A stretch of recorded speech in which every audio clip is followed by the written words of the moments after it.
What's up, guys, and welcome back to the Foot and Fist Sports Network, and I'm delighted to finally be doing another Man United transfer video, and it's great to be finally able to say that Nemanja Matic is a Manchester United player.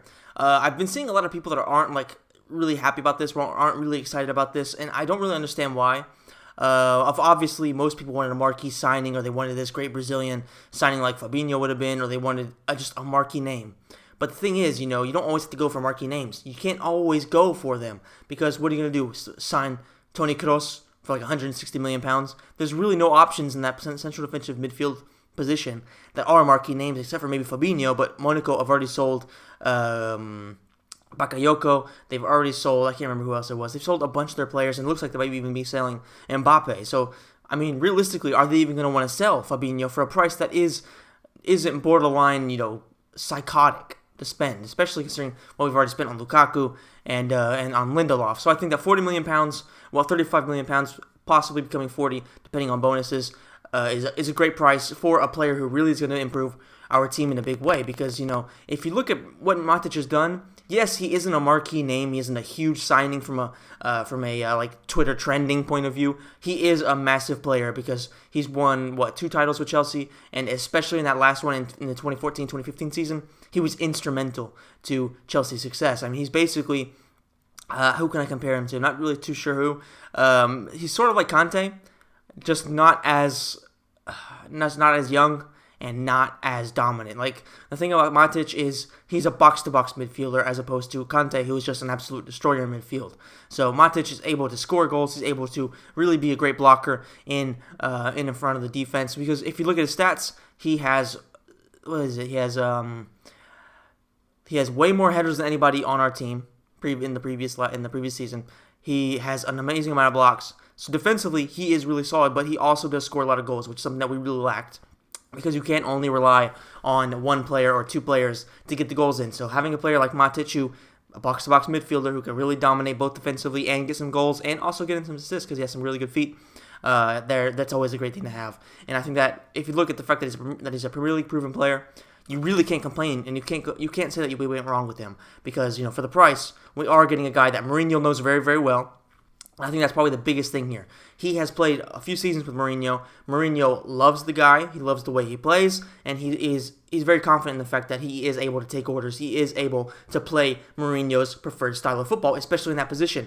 Because if you look at Mourinho's teams over the years, they've always had that one dominant defensive midfielder, or even 2, that have really been able to protect the team and allow some of his other players, like say Deco back in the day, to really perform at peak performance. So I think that right now, Matic, having played with Mourinho a few years, having been a huge part of his system, and having always succeeded in that system, because he's very, very consistent as well, I think that's going to be a great thing, especially for Paul Pogba. Because if you look at Paul Pogba last season, he was having to do way too much defensively. He wasn't really able to express himself as much as he wanted to in the final third, which is where he really needs to be. He needs to be over there taking shots, making great passes, really beating defenders down. That's what he needs to be doing. And he wasn't able to do that as much as he would like to, because of the fact that he was having to do a lot of defensive work that he really isn't meant to do. He isn't really built for that. And I think that now, if you look at Matic, he's going to really, really, really free up Paul Pogba a bunch, and especially with a guy like Herrera, because of the fact that Matic is now 29. I think today's his birthday, or yesterday. It is his birthday, so he is 29, so he's maybe not going to be as explosive and as able to run around as much as he maybe used to be. With Herrera, who is a player who's very energetic, and he is always working his ass off, I think that's going to free up Paul Pogba in a great way. I think both guys are going to work very, very well on the defensive end, and Herrera, obviously, moving forward, is a great player as well. I think that Pogba is going to have so much more space than he did last season. And I think that in preseason, we've already seen Pogba. He really looks like he's taking that next step forward. And I think in this season, considering the midfield we have, which is probably the best midfield we've had in I don't know how fucking long, it's well before Ferguson retired. I would say probably at least until like 2010. You know what I mean? When Paul Scholes was still more or less at peak. He was at the end of his peak there. He was still able to do that. Him and Carrick were still a great midfield. So I think it's probably been since then that we haven't really, really had a great midfield trio. And I think this is going to be exactly what we need, because we always played the best as a 4-3-3, and if we want to play a 3-5-2, we have the players there. We can have, it depends on who you want to play in defense. Let's just go ahead and say Bailly, Lindelof, and maybe Smalling, or maybe Jones, or Rojo if he's back, but he probably won't be back till March, so that kind of sucks. So that's going to go trash. And obviously, either David De Gea or Sergio Romero. Obviously, De Gea is the starter, but even Sergio Romero is a really good keeper. So we have the defensive system right there, very solid. And in front of the defense, Nemanja Matic. In that number 8 position, we have Pogba, and the other number 8, I guess you could say, because there's sort of 2 number 8s, and Herrera. In front of them, we'll have either, I would say, definitely Lukaku as the main striker, Rashford playing on the right, because I think that's very, very good for him. Obviously, he's better as a main striker. That's his main positioning. But if you see him when he plays on the left, he's not as good as when he plays on the right. Because when he plays on the right, he is great. He puts in a lot better crosses than he is with the left. Because he doesn't really have a left foot. So I think that's kind of a bit of a problem. And then on the left, either have Martial, or if you bring in somebody like Perisic, then maybe put in Perisic for crossing. Really depends on what type of game plan you want to go with. And overall, I think that team is really, really fucking solid right now. Also, obviously Mkhitaryan has to be starting all those games because he is an absolute beast. So it depends where you want to start him. Do you want to start Mkhitaryan on the right, or do you want to start Mkhitaryan on the left? It really just depends on what exactly you want to do. Well, right now, the big thing is we have a very, very deep bench, which is something that we didn't really have last season. If you think about it, yes, we had a pretty decent bench, but there was always players like, we had Fellaini coming off the bench, and now it looks like Fellaini is going to be sent away, and that's honestly probably the best thing that could happen to us, because whenever Fellaini gets on there, and yes, he does have a bit of a role in the team, but whenever he goes on there, he usually plays as a defensive midfielder, and you cannot afford to have a guy as clumsy as him in your own box. He can really make chaos on the defensive end. If he's doing that in the opponent's box, that's all well and good, because you never know, a rebound or something like that could come to one of your players, and you end up getting a goal. But when you're doing it in your own box, it's just way too dangerous. And Fellaini, he didn't have a bad season last year, but he definitely needs to get out. I mean, I don't want him there.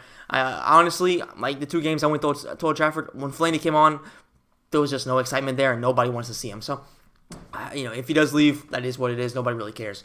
Hopefully, it'll be for a decent price. Looks like he might be going to Turkey.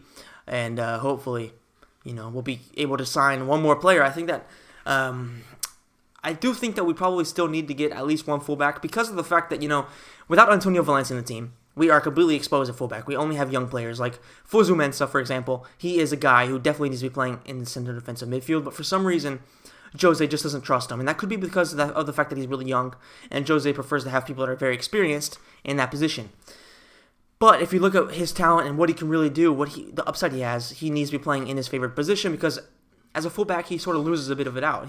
He's a very physical guy. He's very strong. He is quick, but there's just something at that position that he doesn't really have. As a center defensive midfielder, I think he'd be a tremendous player, but Jose doesn't want to put him there, so that's not my decision. It looks like we might be on the verge of signing PSG's Serge Aurier, depending on what happens in his appeal for being convicted of assaulting a police officer. That takes place, I think it's like the 7th of August. So if he does win that, then it looks like we might be going in for Aurier, which I think would probably be a pretty good move. Aurier, a couple seasons ago, was considered one of the best right backs in the game, and really is probably one of the best right backs out there, especially because he's young.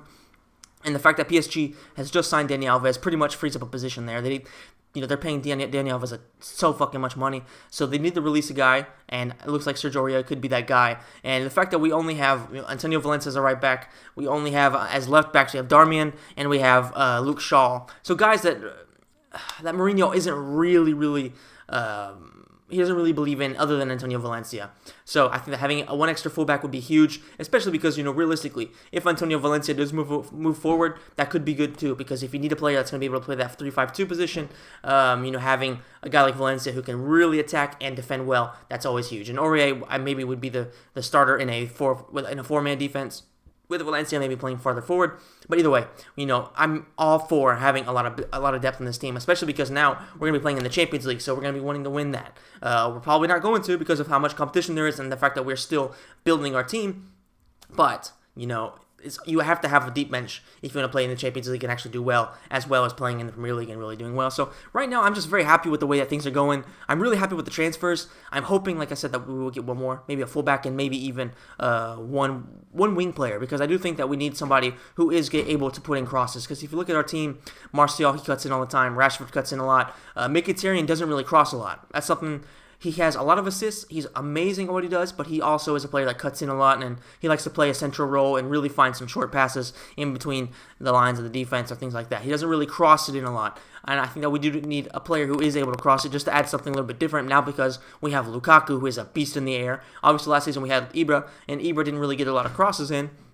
And I think that Lukaku would definitely thrive with that extra little option among the wingers. And I think that's going to be, if that does happen, that's going to be a huge deal for us because we definitely need as much variety in our play, especially because we're talking about Jose Mourinho here. We're not talking about Pep Guardiola, who only plays one little system and has no flexibility. We're talking about Jose Mourinho, who is able to do a lot of different things throughout a season, and he really is one of the best tactical coaches out there. And when he has players that really perform the way he wants them to perform, and they're really giving him their all, there's no doubt that Jose Mourinho can do a lot of stuff, especially with this club, where we have so many resources, and with the fact that we have so much variety right now. We have a very deep bench, and as long as we can bring in some good players and continue to build up, then I think that Jose will be there for a long time, and I don't think there's going to be a case where Jose has a third season blunder, next season. I really do think that he's looking to be here for a very long time. I think that would be very, very good for us, because Jose Mourinho, he needs to find his club, and I think that we definitely fit him well, because if you look at how things are going right now, He's definitely being backed by the fans, and that's always huge. You know what I mean?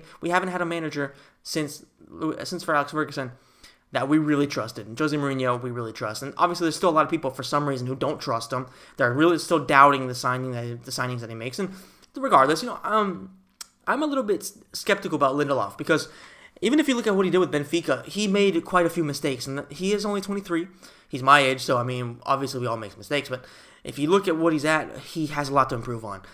I don't think that maybe Lindelof is a starter right now because of the fact that he has been making some mistakes in preseason as well, but we'll see.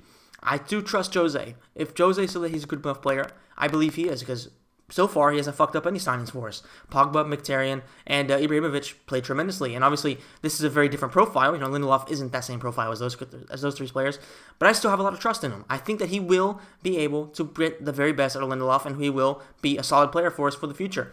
Because he is a different type of player than we usually have. Something I've been talking about a lot today is the fact that we need players that have a variety of skills. We have players that have that, especially in defense now.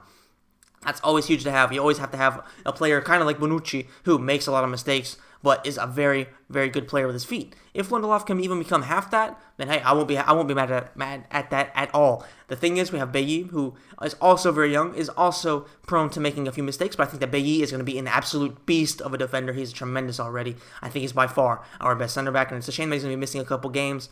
But at the end of the day, I'm not upset at all about how the team is, and if we do go into the new season with this team right here, I would be pretty happy. I'd honestly be very confident of us at least competing for the title, maybe finishing, if not winning the league, finishing at least top 2, maybe 3.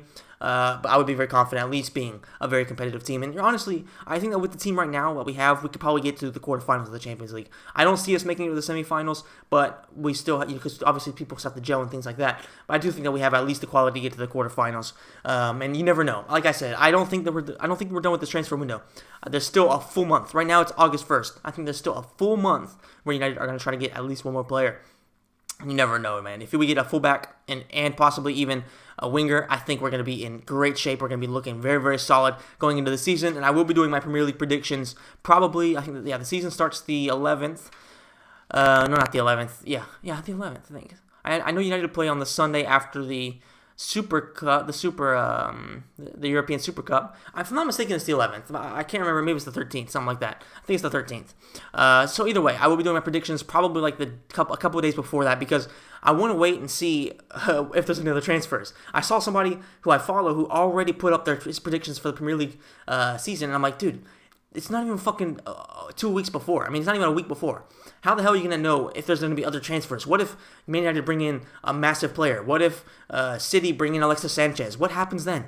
You have to really take those things into consideration. Yes, you could update them later, but you have to really just wait until it's really the right time. So at the end of the day, I'm going to be waiting until as late as possible, but I will be doing it very soon. I hope you guys will tune into that, and I'm going to be doing a few other videos as well because I think that Neymar tomorrow might be signing for PSG for £220 million. And if that happens, because I'm not going to be doing a video until I see it happens, because I'm skeptical as hell, but it looks like it might just happen. I will be doing a video about it, and I will be talking about how fucked up this transfer market is and what it means for the future. Because I think if that deal does happen, especially with Mbappe apparently being quoted as like a £160 million player, I think there's going to be having some major, major implications for the future of football's just crazy fees. Already last season, it was just nuts. Lukaku signing for £75 million looks like a bargain compared to what Mbappe would go for.